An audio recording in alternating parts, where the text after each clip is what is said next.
श्री स्वामी समर्थ सगळ्यांना. तर स्वामी समर्थ महाराजांच्या अनेक गोष्टी आहेत, पण त्यातल्या काही काही गोष्टी या खूपच रंजक आहेत. कारण स्वामी समर्थ महाराज कधीतरी खूप मृदू, कधीतरी खूप कठोर, तर कधी कधी खूप नटखटपणा करून आपल्या भक्तांना खूप त्रास देत होते, खूप मस्करी करत होते त्यांच्यासोबत. तर आजची कथा आहे स्वामी भक्त बसप्पाची. लाकूड तोड्याचा उद्धार करून महाराज कर्दळीच्या वनातून बाहेर पडून श्रीचल्य, हिमाचल, बद्रीनाथ असेच फिरत फिरत कलकत्ता आणि त्यानंतर गोदावरी नदीच्या काठापर्यंत पोहोचले. तिथे त्यांची भेट चंचल भारतींशी झाली आणि त्यानंतर फिरत फिरत ते मंगळवेढा गावापर्यंत आले.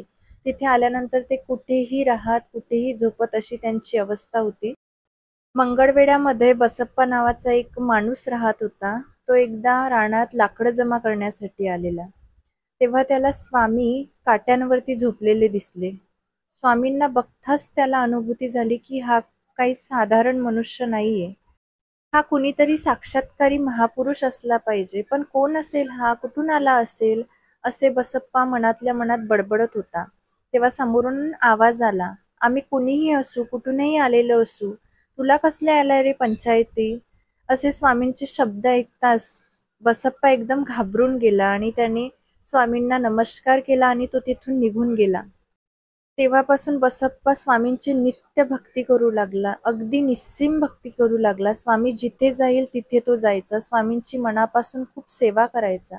घरी बायको मात्र खूप ओरडत होती, कामधंदा सोडून त्या येड्या बुवाच्या मागे लागलाय, त्या येड्या बुवाच्या मागे लागून काही आमचे पोट भरणार आहे का, काहीतरी कामधंदा शोधा, त्या बुवांच्या मागे जाणे टाळा. पण बसप्पा मात्र इकडून ऐकायचं आणि तिकडून सोडून द्यायचं, असं सगळं त्याचं सुरू होतं. एकदा बसप्पा स्वामींचे पाय चेपत बसले होते. तेव्हा स्वामी त्यांना म्हणाले, काय रे बसप्पा, दिवसभर आमच्याकडे राहतो, आमची सेवा करतो, घरी बायका पोरं आहेत, त्यांचा विचार नाही येत का मनात. तेव्हा बसप्पा त्यांना म्हणाले की नाही स्वामी, मला त्यांचा नाही येत विचार मनात, मला फक्त आणि फक्त तुमची सेवा करायची, इथून पुढे तुमच्यासोबत राहायचंय. तेव्हा स्वामी त्यांना म्हणाले, हरामखोरा, आमच्यासोबत राहायचंय का तुला, आमच्यासोबत दिवसभर रानावनात भटकायचंय का तुला. मग काय, स्वामींच्या पाठोपाठ बसप्पा घनदाट जंगलात चालत होता. आधी तर तो खूप घाबरला, पण स्वामी निर्धास्त फिरताना बघून तोही थोडा सावरला. पण काही वेळाने मोठमोठाले साप मार्गात येऊ लागले. तेव्हा मात्र बसप्पाला थरथरीत सुटली. स्वामी स्वामी, मला वाचवा स्वामी, एवढे साप आले तरी कुठून स्वामी. अरे घाबरू नको, तुला पाहिजे तेवढे साप उचल तू.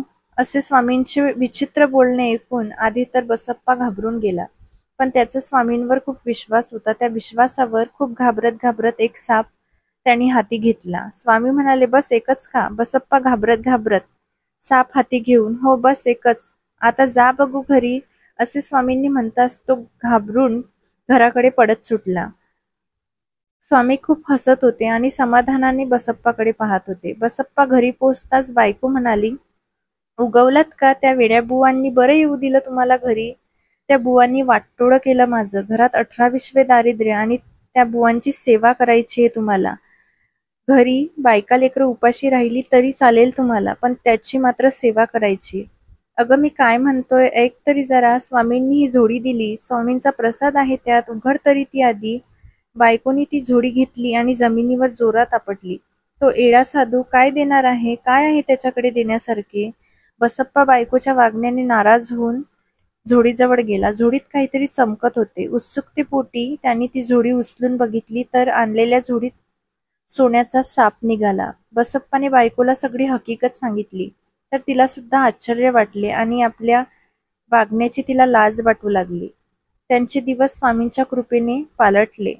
स्वामींनी बसप्पाला न मागताच एवढे सगळे दिले, कारण त्याची भक्ती ही निष्काम होती. फळाची अपेक्षा न करता तो सतत स्वामींची सेवा करत होता, नामस्मरण करत होता, निस्सीम भक्ती करत होता. त्यामुळेच स्वामी त्याच्यावर प्रसन्न झाले होते. श्री स्वामी समर्थ.